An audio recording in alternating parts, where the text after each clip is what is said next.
We are absolutely blown away with Team Abana's success. In terms of challenges, this probably was the most difficult thing I've ever done. Sleep deprivation was a big challenge. And then let's not talk about the winter weather when you needed it to be at its best. We suddenly realised what our strengths were, what our weaknesses were, how we could work together. For us, it was really quite simple. We wanted to make a difference.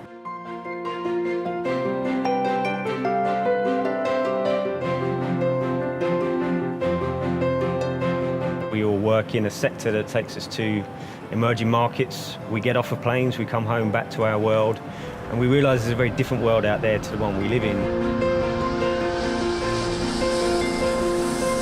Certainly when I visit countries in the emerging markets, particularly Africa, and when the team visits them, what you see are children who are either destitute on the streets, orphan children, and the key for a society is to give them access to education, to give them access to a better world, and that's what we wanted to be involved with.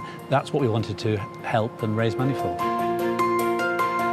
Chance for Childhood is an international child rights charity, and we work across Africa to ensure that every child has a childhood. We really have never had a fundraising initiative like it, nor a team of people who are so committed and dedicated to raising awareness for the cause. The race across America is probably the most famous cycle race, or the toughest cycle race that nobody's heard of.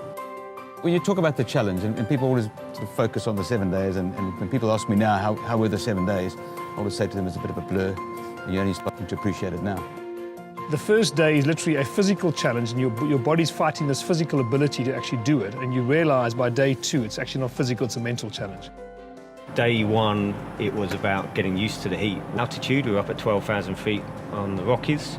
You then had huge amounts of humidity towards the end of the race, and very, very steep climbing in the Appalachians at the end. And you're constantly changing your mindset to how do you cope with these conditions. In the middle of the race, when you're feeling absolutely finished, you've got to get up at 4 o'clock in the morning, get back on your bike, you've got another 8 hours. That wind is blowing you up the hill, boy. Nation sides of memory. Come on, come on. Let's go. Having that sense of purpose of what it is we're trying to achieve, both in terms of finishing the race, but more importantly, not letting down those kids, because that's what we're doing it for, I think was absolutely critical to get in terms of keeping us going.